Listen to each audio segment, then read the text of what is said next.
فبأي آلاء ربكما تكذبان۔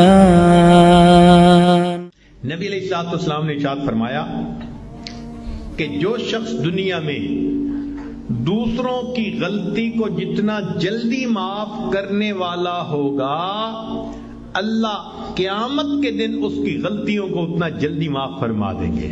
اور دوسری حدیث پڑھ کے تو ڈر لگتا ہے۔ نبی علیہ السلام نے فرمایا کہ اگر کوئی بندہ دوسرے سے غلطی کی معافی مانگے اور فرمایا کہ اگلا کہے میں معاف نہیں کرتا، نبی علیہ السلام نے فرمایا یہ جو کہہ رہا ہے نا میں معاف نہیں کرتا، یہ قیامت کے دن میرے سامنے حوض کوثر پہ حاضر نہ ہو۔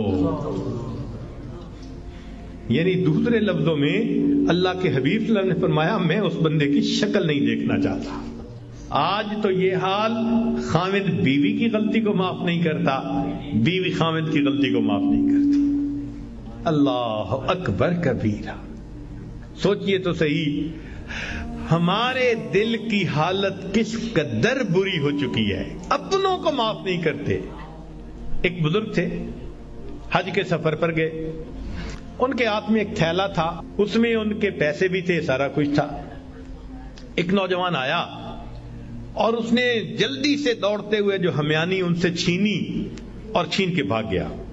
اللہ کی شان کہ جس نے ہمیانی چھینی تھی نا، یہ تھوڑی دور آگے گیا تو اچانک اس کی آنکھوں کی بینائی چلی گئی۔ کئی دفعہ ہوتا ہے نا بیٹھا ہوا آدمی اٹھے تو آنکھوں میں اندھیرا آ جاتا ہے، تو اس کی بھی ایسی حالت ہوئی کہ اس کی آنکھوں میں اندھیرا، بینائی چلی گئی۔ لو جی، اس نوجوان نے تو رونا شروع کر دیا۔ لوگوں نے پوچھا کیوں روتے ہو؟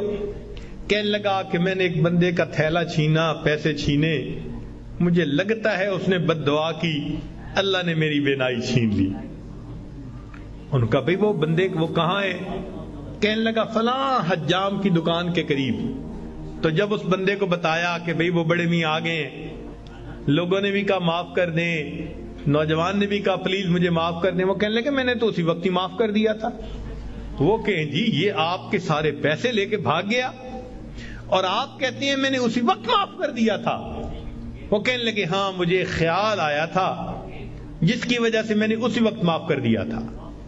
تو لوگوں نے پوچھا کیا خیال آیا تھا؟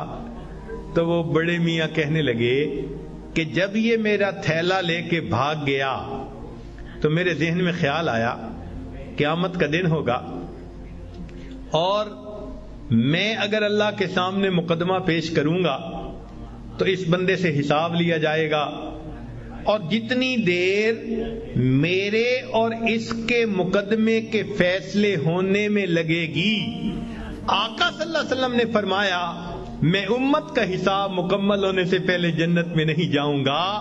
تو خیال آیا کہ جتنی دیر میرے مقدمے میں لگے گی، میری وجہ سے میرے آقا صلی اللہ علیہ وسلم کو جنت میں جانے میں دیر لگے گی، میں نے معاف کر دیا، نہ مقدمہ پیش ہوگا نہ میری وجہ سے میرے آقا کو دیر لگے گی۔ آج ہماری اگر یہ سوچ بن جائے تو ہم ہر ایک کو معاف نہ کر دیں کہ ہماری وجہ سے تو ہمارے آقا کو دیر نہ لگے نا جنت میں جانے میں۔ ہم بھی اپنے گھروں میں اپنی بیٹی کو، اپنے بیٹے کو، اپنی بیوی کو، اپنے بھائی کو غلطیاں ہو جاتی ہیں، باتیں ہو جاتی ہیں، تو بجائے دلوں میں کینہ رکھنے کے اور بجائے دلوں کے اندر دشمنی پالنے کے، ہم اللہ کے لیے معاف کرنے کی عادت ڈالیں۔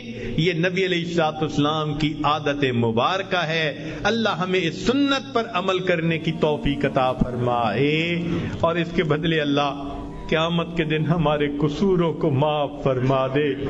میرے دوستو، ہم اس کے زیادہ محتاج ہیں۔ دوسرے نے تو ایک غلطی کی ہوگی اور ہم نے پتہ نہیں اللہ کے کتنے گناہ کیے ہیں۔ اگر ایک غلطی کو معاف کرنے پہ وہ پروردگار سب گناہوں کو معاف کر دے تو سستا سودا ہے۔